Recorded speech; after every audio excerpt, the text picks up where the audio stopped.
ఎంత ఈ 5 ఏళ్ళు నేను చూశాను. 40 ఏళ్ళలో చాలా మంది ముఖ్యమంత్రులు చూశాను. నా జీవితంలో ఇలాంటి వ్యక్తి ఒకడు ఉంటాడు, ఇలాంటి ఒక వ్యక్తి వచ్చి రాజకీయాలు చేస్తాడని నేను కల్లో కూడా ఊహించలేదు. నేనే కాదు, రాష్ట్రం ఎవడు ఊహించలేదు. నా లెక్క ప్రకారం అతని బిహేవియర్ చూస్తా ఉంటే చాలా వ్యాపారాన్ని రాజకీయం చేసుకున్నాడు. రాజకీయం చేసుకున్న తర్వాత ఎవరైనా సరే కొన్ని విలువలు ఉంటాయి, కొన్ని పద్ధతులు ఉంటాయి, కొన్ని ప్రాధాన్యతలు ఉంటాయి. ఎలాంటి లేకుండా అనునిత్యం మీరు నోరిప్పితే అబద్ధాలు, బ్లాటెంట్ లైస్. ఒక ముఖ్యమంత్రిగా ఉండే వ్యక్తి ఇన్ని అబద్ధాలు చెప్పి మళ్ళా సర్వైవ్ అవుతాడు నా జీవితంలో ఎప్పుడు నేను ఊహించలేదు. చెప్పిన అబద్ధం చెప్పకుండా చెప్పేయడం. ఎవరైనా నువ్వు తప్పు చేశావు అంటే వాళ్ళపైన పడిపోవడం. ఇంకా పోలీసులు వచ్చేస్తారు, తప్పుడు కేసులు పెడతారు. వీళ్ళు ప్రభుత్వం తరపున బ్రహ్మాండమైన అడ్వకేట్లు పెడతారు. మన సొంత డబ్బులు పెట్టుకోవాలి. దీంతో రాష్ట్రం మొత్తం మీరు చూస్తే భయంకరమైన వాతావరణం ఫేస్ చేశాం. ఈరోజు కొంతమందికి నేను సీట్లు ఇవ్వలేకపోయి ఉండొచ్చు. వాళ్ళు చేసిన త్యాగం నా జీవితంలో ఎప్పుడు మర్చిపోలేను. నా కళ్ళ ముందర కనపడుస్తున్నాయి. జైలుకు పోయారు, చాలా సఫర్ అయ్యారు, మానసికంగా క్షోభ అనుభవించారు, శారీరకంగా సఫర్ అయ్యారు. ఇవన్నీ ఎందుకు చేశారంటే నమ్మిన సిద్ధాంతం కోసం చేశారు. ఈరోజు మీరు కొన్ని ఎగ్జాంపుల్స్ మీకు చెప్తే ఎంత దారుణంగా ఉంటాయో ఒకసారి చూస్తే ప్రతి ఒక్కటి ఫేక్ ప్రచారం. రేపటి నుంచి ఎన్ని ప్రచారాలు చేస్తారు నాకైతే తెలియదు. లేటెస్ట్ గా చూస్తే బీజేపీ పార్టీ ప్రెసిడెంట్ కూడా రాజీనామా చేసేసిందని ఒక వార్త పెట్టేశారు. అంత మునుపు తెలుగుదేశం పార్టీ ఎన్డీఏలో ఉండడం, ఇది తాత్కాలికమైన పొత్తు, పోలవరం, అమరావతి అన్నీ అయితే తప్ప మేమేం చేయడం లేదని చెప్పి ఇంకొక లెటర్ పెట్టేశారు నా పేరుతోనే. పురంధేశ్వరి గారు సరే మాకు ఫ్యామిలీ కావచ్చు, కానీ 30 ఏళ్లుగా ఆవిడ వేరే పార్టీలో ఉంది, కాంగ్రెస్ లో ఉంది, కేంద్రంలో మంత్రిగా పనిచేసింది, ఇప్పుడు బీజేపీలో ఉంది, రాష్ట్ర పార్టీ అధ్యక్షులుగా పనిచేస్తుంది. ఎన్ని తప్పుడు వార్తలు రాయాలో అన్ని తప్పుడు వార్తలు రాసే పరిస్థితికి వచ్చారు. రాజకీయాల్లో ఉన్నప్పుడు చాలా కుటుంబాల్లో వివిధ రాజకీయ పార్టీల్లో కుటుంబ సభ్యులు ఉంటారు. వాళ్ళు నమ్మిన పార్టీకి వాళ్ళు పనిచేసుకుంటారు. అలాంటిది ఎన్ని తప్పుడు వార్తలు పెట్టాలనో అన్ని తప్పుడు వార్తలు పెట్టారు. జనసేన పార్టీ ఉంది, పవన్ కళ్యాణ్ గారు, మేము వాళ్ళ కోసరం మేము పనిచేయాల్సి వచ్చే పరిస్థితి వస్తుంది. మా కోసరం కాదు, ప్రజల కోసరం కాదు. ఒక 2 నిమిషాలు అయితే ఒక వార్త పెట్టేసి కాపుల్ ఆయన ఓట్ బ్యాంక్ స్ట్రాంగ్ గా ఉంటే వాళ్ళందరిలో అపోహలు వచ్చి పెట్టడం, మేము సీట్లన్నీ కూడా ఇద్దరు అడ్జస్ట్ చేసుకుంటే ఈ పొత్తులో సీట్లు ఒకరికి అన్యాయం జరిగిపోయింది, ఒకరికి న్యాయం జరిగిపోయిందని మాట్లాడడం. అంటే మీకు ఒక్కటి కాదు, ఎన్ని విధాల ప్రయత్నం చేయాలనో అన్ని విధాల ప్రయత్నం చేసే పరిస్థితికి వచ్చారు. అంటే మీరు గుర్తుపెట్టుకోవాల్సింది ఎంత దుర్మార్గంగా ఉండాలో మనం గుర్తుపెట్టుకోవాల్సిన అవసరం ఉంది. ఇంకొక పక్కన మొన్నే మనం చాలా ఇన్సిడెంట్లు కూడా చూసాం. సిబిఐ, మన రాష్ట్రంలో సిబిఐ పరిస్థితి, బాబాయ్ గొడ్డలపేట కేసులో 5 ఏళ్ళు అయింది. 5 ఏళ్ళు అయితే ఇంకా జరుగుతానే ఉంది. ఎన్ని ట్విస్టులు వచ్చాయో చూసాం. కడాన సిబిఐ ఆఫీసర్ ఎవరైతే ఇన్వెస్టిగేషన్ చేస్తున్నాడో ఆయన మీదనే కేసు పెడితే ఆయన హైకోర్టుకు వచ్చి యాంటిసిపేటరీ బెయిల్ తీసుకున్నాడు.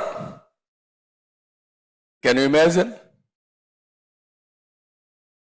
తర్వాత సిబిఐ అరెస్ట్ చేయడానికి వస్తే అవినాష్ రెడ్డిని కర్నూలులో లా అండ్ ఆర్డర్ ప్రాబ్లం వచ్చేస్తుంది కాబట్టి మీరు అరెస్ట్ చేయడానికి వీలు లేదు అని law and order problem create చేస్తే సిబిఐ తిరిగి వెళ్ళిపోయారు. అంటే ఇది ఇంటర్నేషనల్ మాఫియానా లేకపోతే చట్టం అనేది లేదా ఈ దేశంలో? కానీ వైఎస్ఆర్ కాంగ్రెస్ పార్టీకి చట్టమే వర్తించదా?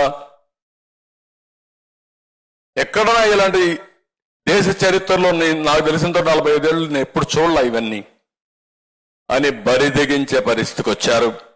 ఈ విషయం మీరు గుర్తుపెట్టుకోవాల్సిన అవసరం ఉంది.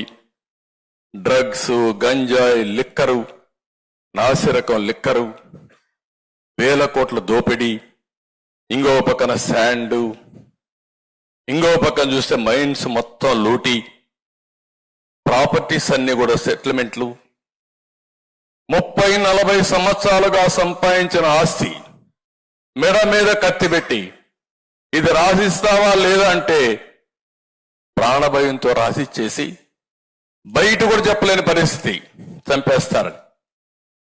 ఒకప్పుడు నేను చూశాను, టెర్రరిస్ట్ ఎక్కడో ఉంటాడు దావూద్ ఇబ్రహీం, వాడు ఇక్కడికి ఫోన్ చేస్తాడు. దావూద్ ఇబ్రహీం ఫోన్ చేశాడు, నువ్వు 10 కోట్లు పంపేయాలని పంపించేయాలి. దావూద్ ఇబ్రహీం ఉన్నాడా లేదు తెలియదు కానీ వీడు మాత్రం 10 కోట్లు పోతాయి. నేను చూశాను టెర్రరిస్టులు ఎక్కడో ఉంటారు. పలానాడికి చెప్తే నువ్వు ఇంత పంపించమంటే ఆ లెటర్ ఫేక్ అయినా డబ్బులు పంపించి మూడో వాళ్ళు చెప్పేవాళ్ళు కాదు. అదే పరిస్థితి రాష్ట్రం. మీరు గుర్తుపెట్టుకోవాలి ఇవన్నీ.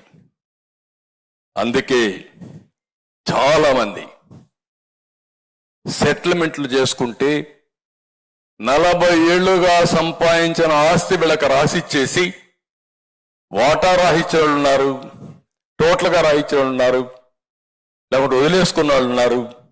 కానీ బయట మాట్లాడకుండా ఇప్పటికి కూడా భయపడే పరిస్థితికి వచ్చారు. అదే సమయంలో మీరు చూస్తే రాష్ట్రంలో కొంతమంది టెయింటెడ్ ఆఫీసర్ తెచ్చుకున్నారు. ఆల్ ఇండియా లెవెల్లో ఐఏఆర్ఎస్ ఆఫీసర్లు రాష్ట్రం అంతా వీళ్ళే.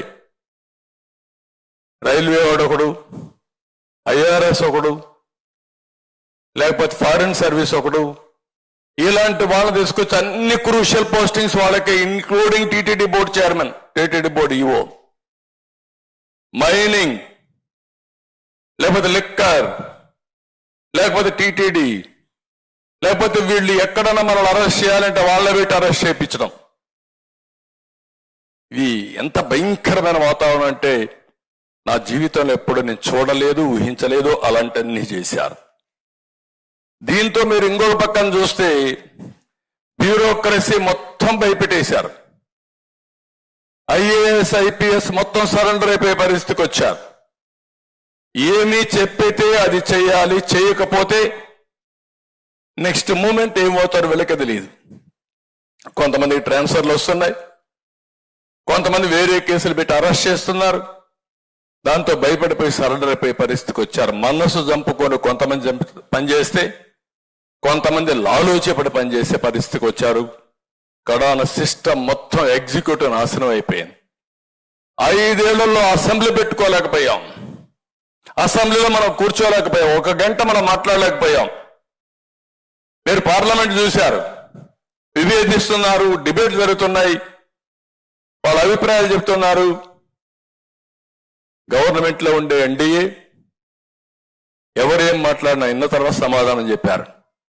ఈ అసెంబ్లీలో పోతే బూతులు భరించలేక నేను ఒకటే చెప్పాను, క్షేత్రస్థాయిలో గెలిచి మళ్ళీ అసెంబ్లీని ఇది గౌరవ సభ కాకుండా గౌరవ సభ చేసిన తర్వాతనే అసెంబ్లీకి ఎంటర్ అవుతానని చెప్పి బయట వచ్చాను. 5 ఏళ్ల నుంచి నేను చూస్తున్నా మా అచ్చెన్నాయుడు అందరూ వెళ్ళారు, మన ఎమ్మెల్యేలు వెళ్తున్నారు, వీరోచితంగా పోరాడారు, కానీ మైకులు ఇవ్వలేదు. అందుకే నేను ఒకటే చెప్పాను, 21 మంది నేను పొత్తుల్లో కూడా నేను మాట్లాడి ఒకటి చెప్పాను, నాకు మొదటి ప్రాధాన్యత నా 21 మంది ఎమ్మెల్యేలు గట్టిగా పోరాడారు. ఆ 21 మందికి మాత్రం రాజీ లేదు, ఈ సీట్లు నేను డిస్కస్ చేయని చెప్పి ఆ 21 మంది ఇచ్చి మీ రుణం తీర్చుకోవాలన్న ఉద్దేశంతో నేను ఆ నిర్ణయం చేశాను. అలాంటివి వచ్చాయి. కడాన జ్యుడిషియరీని మీరు చూశారు. నిన్న కూడా జ్యుడిషియరీ ఇసుక విషయంలో మాట్లాడినప్పుడు ఏంటి రాష్ట్రంలో ఏం జరుగుతా ఉంది, ఎక్కడికి పోతున్నారు, ఎంత కమ్ముతున్నారంటే నిన్న కూడా నేను చూశాను.